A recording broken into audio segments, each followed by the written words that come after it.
just saying to you, it's just like, so here we are doing another, I'm forcing you, Lee Fishman, once again, forcing you to do a podcast, forcing you to do things. But yeah, just pissed off today. I just spilled my Wendy's on the ground. I know you saw that. Or not my, well, just my drink. My entire drink all over the ground. It's just like one of those Good thing days. you got 2 rugs.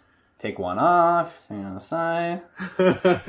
It's bad too. It's not Need not a Stanley recovering. steamer. It's definitely not recovering yet. It was just like a huge, I don't know. You need that good Stanley Cleveland steamer to come over. It's a $15 carpet. It ain't worth it. There's no way. I love when I just went on this website and it's just like a privacy thing came up and basically said, we're taking all your information. I hope you are okay with that. That's every website now. So ridiculous. But yeah, I know, but it's so funny. They come out and they bring the cookies. Like, just so you know, we're taking all Do you like of your cookies? information. Like, thank you. Yeah. But I saw that article that you sent me just or whatever, and I ended up posting it on Bott News. But this, it's on theguardian.com if anybody wants to look, and it's from May 18th. It's a South Korean football team apologizes for using sex dolls to fill the stands. I mean, that is just, that's tops. That's tops right there. Sounds pretty expensive, honestly. Yeah, it really would be. You'd think that you wouldn't pay for all that. You would just get like the crappy inflatable, wacky. Oh, yeah. Or just the cardboard cutout. Maybe that look. Yeah. Just like, cardboard cutouts that look like people. That would probably be like Madden 2010, where they all just look like. I'm looking at it now, man. It is funny, man. They're like holding signs. Some are just like going like this. They can't stop. They literally have like, there's an exclamation point. There's like, searching for human mate. So bad. And it says, our intention was to do something lighthearted in these difficult times. We will think hard about what we need to ensure that something like this will never happen again. Oh my God. And it also says that we will think hard. Yep. That's what she said. Probably don't let Denny from concessions decide the major decisions. What about Butch's sex dolls? I mean, yeah, I'd probably be, I was thinking about it. What if instead of having sex, they watch sports? I don't know. I swear, nobody will be offended. Oh my God, that's just really funny. But yeah, I had to start with that. Yeah, I saw that other thing too with that Chad Gaspard guy. Is that the wrestler? I don't know who he is. Yeah, and he's like, he got swept out to sea, him and his son. It's pretty insane. Yeah. Somebody commented, it was like the saddest comment ever. The ocean never gets tired. You can't win a fight with it. I'm just like, wow. Okay. Way to fit my mood today. Existential dread. You know what I mean? Just remember when you try. Talk to the meteor that killed the dinosaurs. I think that beat the ocean for about 1,000,000 years. I said, talk to the meteor that killed the dinosaurs. I think that won against the ocean. Wait, the meteor. The meteor. I thought, at first I thought you said the all meteor. All these anti-dinosaur media pundits. This is the new conspiracy. That there are no dinosaurs. Oh no! I was saying that the media destroyed the dinosaurs. Have you heard the conspiracy theory that there are no dinosaurs and that it's all just like a money grab and that they just take like bones they find and just make these giant dinosaur skeletons because they like get money or something? It's so ridiculous. No, I honestly have not. Like, how come nobody found dinosaurs before like the 1800s? Well, because everyone was just trying to stay alive. Well, because we didn't have electricity, Bill, and we were taking baths. Let's see, should I find food or should I find dinosaur bones? I don't know. Yeah, it's crazy how people don't understand that. It's crazy how people don't understand that all these like wow, I can't even say the word. See, it's not just I'm so pissed off. Stupid today, dictionary. Whatever. But just all these advances, and all these advances and all these things of us are just so recent. We just kind of conquered the like food and being able to do all that kind of stuff not that long ago, 3-4 generations ago. So people kind of forget to do that. Another thing that I'm pissed out, I'm just going through Bott News. I did like a virtual walkthrough at like the Weiser State Forest. And I was just like listening to it back, and it just sounds like I'm dying the entire time. Like it's so crazy. Just I just never feel like I can breathe right. Just never. I don't know what it is. It's just my life now. Just always feel like even with that, I mean, that surgery That's definitely helped. It helped me, but it just didn't fully change. And I just swear it's either getting worse. You gotta get those breathe right strips. You put them on your nose, and you just put like 20 of them on there. I do use them, and then you grow a new lung. I think that's how it works. I thought you were being serious for a second, because I was gonna say I used those before and they don't work. Yeah, they're for a very specific set of circumstances, I think. Yeah, they don't work for me, because when I went to the doctor, when all that stuff was going on, I'm gonna burp. So sorry, but what am I supposed to do? I mean, I don't know what I can do. But when I went to the doctors, and I just was like panicking, so that was like one of the things I bought was that, and it just didn't work. It didn't work. Well, what are you gonna do? It was so funny. Yeah. Another thing that kind of pissed me off. Nah, it didn't really piss me off. It's funny though. I posted this thing that was basically just as the last sentence is, be kind to one another and essential employees. And then of course, like someone had to turn it into like a Nazi debate. And also be kind to Nazis. Wait, where did that come from? Yeah, but it just, yeah, exactly. It was just like, come on. I just mean, just like be kind to people. Like everybody's going through stuff right now, no matter what you believe. Like crap is going down. People are going out of business. People are dying. Like it's nuts. And it's just like always somebody gotta like, no matter what I post, there's always just somebody. It's just fun. At this point, I mean, everybody knows the fastest way to get someone to agree with you is to argue with them on Facebook. That's just like fact. Yeah. Yeah, it's so funny. I mean, it's just the people that, I don't know. It's not even worth to get into it. It's just like, too, like I posted a local business today and was like, hey, shop at this place. And then, you know, 90% of people are like, yeah, this place is awesome. And then, you know, 10% of people are like, what about this place? And it's just like, oh my God, dude. Like I try. I love ice cream. What about the cow? Like, fuck you. Yeah, just like I posted a picture of Dunkin' Donuts and somebody's like, this is a local business, and I'm just like, it's just funny. I just thought it was funny. There's a lot of people in line at Dunkin'. How could you not support them? Oh my God, they're doing fine. Yeah, they'll be all right. I'm sure they're doing fine. I don't think that their sit-down dine-in service is what's keeping them afloat. Yeah.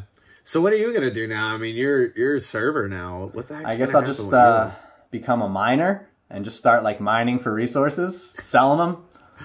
I just thought you were going to be serious for a second, and of course you ruin it with that. But no, seriously, like what is going to happen? The restaurant industry, I feel like out of all industries, has to be the one that's going to be the most. Yeah, I mean, basically what I think might happen is that serving is going to drop off by like 90%. It just has to. So it's going to switch over to delivery and curbside. And then those people are going to have to be getting paid like 15, 16 bucks an hour.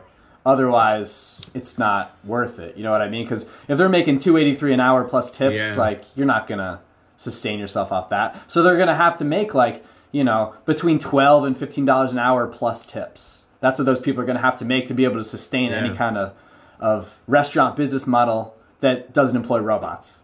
You know what I mean? So if they want to, what I think is to go past that point is, so Olive Garden has like a to-go specialist when I was there. And like, I think they make like 9 or 10 plus tips. So you figure if Red Lobster opens and say they're at, you know, that's where you work, as by the way, I always assume that people know what we're talking about. But so if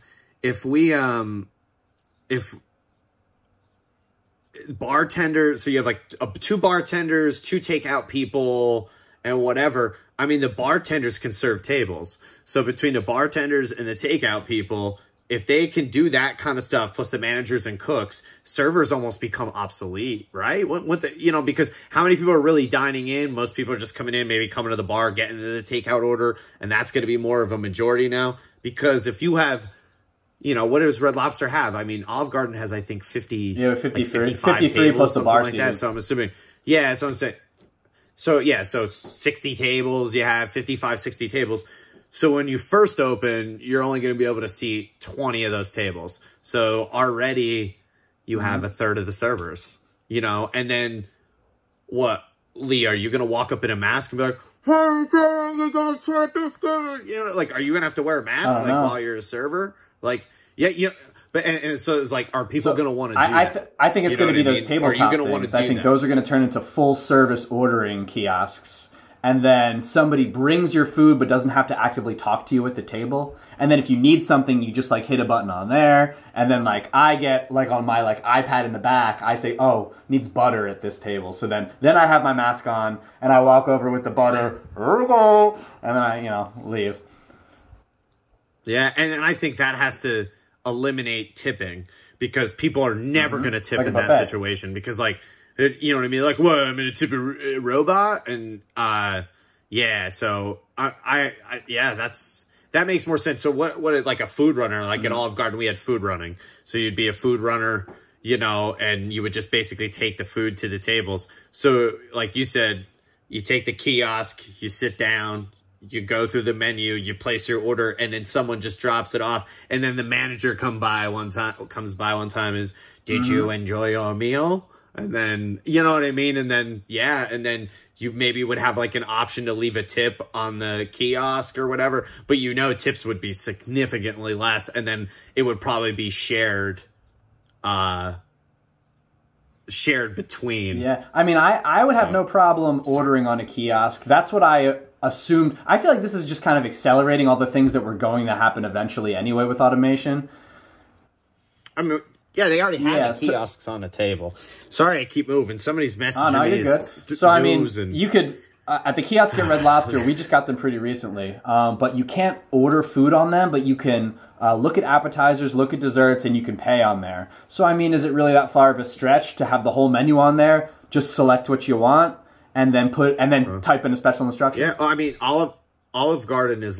Olive Garden is like that. You can order everything and do everything. I didn't know Red Lobster you couldn't order. You can do everything. We actually had problems because if a kiosk was like mixed up. Yeah, Ziosks. They're called Ziosks, I think. They were called Ziosks. So if a Ziosk was mixed up, so it was on the wrong table, it could send an app from the wrong table. Sometimes people would pay and like leave a certain percentage or wouldn't leave a tip, or we would always have problems with them like that. But they had the ability, you could order... I guess everything, you could order drinks, appetizers, desserts, but not entrees. I think that's the way it goes. Yeah, so I mean, what's the difference to put the whole menu on there and then just place your... And I mean, honestly, I think that makes it easier because it takes because one of the parts of serving, and me and you have been servers forever, so it's just, someone says, oh, I want X without this. And then you say, all right, without broccoli. And they say, without broccoli. And then you bring it and they're like, I said without mushrooms. And it's like, okay. And that eliminates that because you're putting the order in. So I feel like that'll help with accuracy of orders or something. There's no transition from like a human. It's put into a computer. So it's up on the screen. So if you put it in wrong, then it's more on the customer.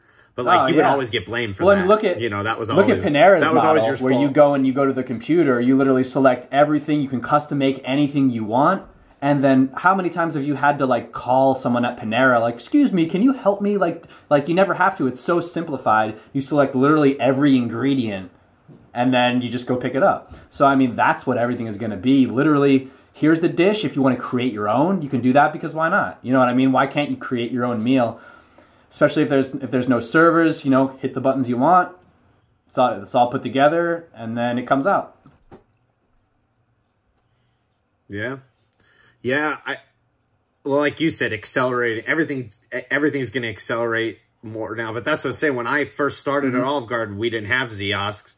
Then after a year, we got them. And, of course, there was, like, the year where everybody was like, I don't want to touch these. I'm not using these. And then to the point where every transaction,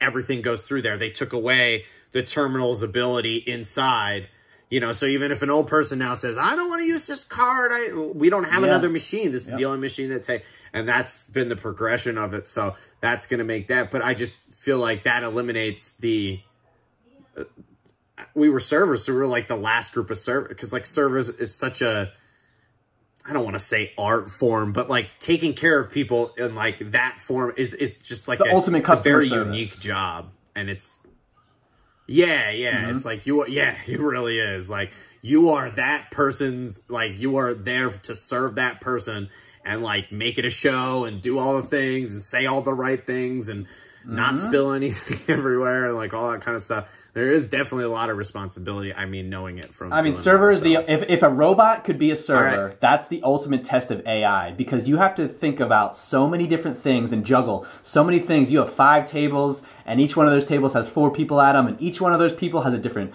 drink, a different entree, different sauces. You know, different personalities. This guy's making jokes. This guy's really serious. So you got to go back and forth between those things. Yeah, it's interesting. Yeah. Yeah, I mean, I just feel like AI could. You would have to be able to adapt. That's so hard. Every person that I've ever served, every single situation, even if it's the same people that want the same thing, it's still a different experience. You know what I mean? I don't know. There's always something different. The time of day, where they're sitting. You know, there's so much that goes into it. So yeah. So I don't know if that's just going to be gone. And then it's just going to be takeout, bartender, nothing else. And like, that's what I think it's going to be. And then, cause like, who's really going to want to, I don't know. I just feel like now, like, I guess for me, I don't ever go out and sit out and eat that much, but it's just like, I'm going to do it less now, you know? So it's just the business becomes less, and then, you know, takeout and delivery and all that stuff increases. So, you know, and all that's doing is making all of us more hermits too. I mean, that's a slow progression of since the internet and everything. I mean, I've been inside for how many, like, you know what I mean? It's just like, I barely interact with people now. I'm like waking up, working out, doing all this stuff. And it's just like, I don't interact with people. And like, how long is that going to keep going on after this is over? Yeah, you know? Probably at least like a couple of years. But we'll see.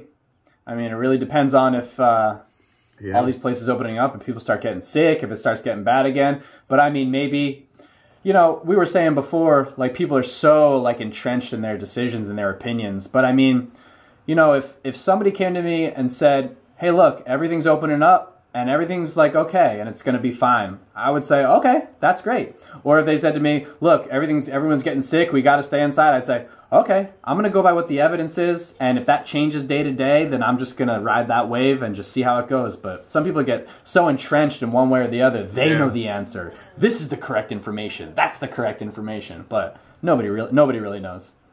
Yeah. I mean, that's definitely the fault of like social media and Facebook. I mean, I have Hobart News. I created Hobart News because I was like, oh, I'm going to post about overdoses, and I'm going to post about, you know, crazy stuff that's happened in Shamokin because, like, I think it's important and I think it needs to happen, and then it becomes a platform. And that's everybody's Facebook is just a platform, and everybody gets so wrapped up into it. I mean, everybody does, and it's just, yeah, I mean, it's become, Facebook is almost more important than I don't know, like, Facebook's almost more important than, like, who you are, like, when you're outside, because you don't even interact with everybody as much anymore. You know what I mean? Like, I go outside now and I'm like, I'm wearing a mask, and then on top of that, I have headphones on and sunglasses on. And I go into a place, take my sunglasses off, and I'm listening to music because I'm thinking to myself, I don't want to talk to anybody. And that's just how I'm reacting right now. And I'm in Dollar General, I got my mask on, I'm just like, all right, let's social distance, stay away from everybody. And there's definitely effects to that. Like, you know what I mean? Where I used to be, I would go into a place and be like, you know me, who can I talk to? Who can I, you know what I mean? Like, who can I interact with? Let me talk to the clerk. And like, now I'm like with my head down thinking about, oh, I'm going to put hand sanitizer on when I get back to my car. Like, you know what I mean? It's just, it's different. And then when you're doing that for 2-3 months, I mean, it does affect, it definitely affects and changes who you are. And I think personally, like my friends, I feel like my friends are more distant from me now, just like a little bit more, you know? I just feel like everybody's kind of wrapped up in, including myself, but like everybody's just kind of like wrapped up in figuring out what the hell's going on and picking out their views. And, you know, I don't know, people are unemployed and like all that kind of stuff. And I just feel like it's just pushing that more away from us being groups and surviving together to everybody's on their own. Even like husband and wives working different careers and different goals while their children do different careers and different goals. And like, even where families were together and we're like, hell, we got to hunt for food or we're going to die, to now where it's like, everybody do your own thing and make your own little bubble and do your little own thing. And, you know, this is isolating us even more. I guess yeah. that's So we'll see what happens now. It's getting warmer. See if everybody flocks to the outdoors, and then how that affects everything that's going on. But I'm an indoor boy anyway. I like being inside. We spent the last 200 million years as humans trying to get inside, and now we're inside. Everybody wants to go outside, and I'm like, you know what? I'm enjoying the inside here. Yeah. I mean, I don't dislike what's happening. I mean, you know, the only thing that really sucks for us is the Festival and like doing all that stuff. I mean, I enjoyed that. Definitely. And I really enjoyed like being outdoors and doing all those things. But I mean, I've definitely refocused my health. I've definitely refocused like working out. I definitely refocused my career to be like, well, I got to do Hobart News. I better do podcasts. I better do something to keep me busy and keep producing content. And it's just a good way to keep me on my feet and like keep us like innovating and doing all that kind of stuff, which is definitely important. But I would say the biggest thing is it's affected where, you know, you preached to me for how long about taking care of yourself and all that kind of stuff and telling me different things. And I just never, I listen, but I don't, but I listen. And it just now it seems like I'm, you know, watching Joe Rogan do different, just like watching here and there and being like, okay, like I'm going to really hit this. And I feel better. And I mean, just doing that, the boxing, doing all the different kinds of stuff. It's just, that's definitely something that I agree with Joe Rogan where he says where nobody's talking about that at all. Like, yeah, it's really important. Put the sick people, they need to isolate, like all those different things. But we should be taking a look at ourselves as a whole, like how healthy we are. Should this virus be beating us that easily? You know, and is that partially our fault because we eat bad and, you know what I mean? And so many people have diabetes and all that kind of stuff. Like, is that, you know, is that somewhat our responsibility? And you have to look at yourself and take some responsibility for that and be like, yeah, I could be better. And like, maybe it won't help me. Maybe I would get COVID and it would kill me anyways, but maybe it would help me a little bit. But is it bad that if we all collectively together say, yo, we're going to be healthier and this is how we're going to approach it and be like, okay, everybody's going to take vitamin C. We're going to do this. You know, why isn't the governor saying that kind of stuff or Dr. Levine, or why aren't they preaching anything like that? Like, hey, like take care of yourself, do these things, you know, work on it. You know what I mean? Because they keep, you know, everybody keeps saying pre-existing conditions. So if it's pre-existing conditions that is killing people and that's the real facts, then how do you prevent those pre-existing conditions? By taking care of yourself better. Now, granted, some things are genetic. Not everything is as cut and dry, but on the whole, if everybody in the world was taking care of themselves better, you know, because of this, I mean, it has to have some type of positive effect throughout the earth. I mean, we tried to survive for so long. We're trying to just survive. And now we're past that point. So now we're innovating and creating new things. And I love what Joe Rogan said about in that. Bob Lazar, yeah. Who's that crazy alien guy? Bob Lazar. Yeah, it's just like, why are we in this cycle of just like rich people just like, I want newer things of the same, new versions of the same things. And I want people to make like newer versions of this phone so I can buy it. And like, that's the cycle that like humans are in right now. We're just making stuff that's better than the last stuff that came out. It's just like, you know what I mean? I don't know. That loops that all around. But yeah, that's the biggest thing for me is like, I want to start taking care of myself better just because, I mean, how can that have a negative effect on my life? It really can't, you know? And that's kind of one thing that I think another thing that people are realizing at home is that you don't have to monetize all your hobbies for them to be meaningful. Now, because we can't, you know, go out and sell things and sell artwork and sell, you know, live music and all that stuff. People are just doing it at home for their own enjoyment. So I don't think that's such a bad thing. I mean, if you want to, you know, compose a song or make a painting, you don't have to sell it. You know what I mean? You can just enjoy it. You can post it online for free, like in our Festival quarantined art group. And then, you know, if I post something in there and 20 people like it and someone says, wow, that's really awesome. Like, that's enough for me. Like, oh, that's cool. Like, somebody else thinks something I made is cool. And that's enough currency, in whatever form of currency that is, to increase my happiness without money. Maybe it's because I'm not like living on the streets, and maybe that would be different for me if I was, you know, had like $5 and was trying to sell art on the corner to be able to eat or feed like my cat or whatever. But that's kind of something that I've always thought, is that you don't have to monetize your hobbies for them to be meaningful. And I don't think enough people really internalize that. and think that if they don't sell however many copies of this or if they don't sell that, that means that whatever they made is pointless and they're stupid and they shouldn't have even tried in the first place. So that's something I've been thinking about.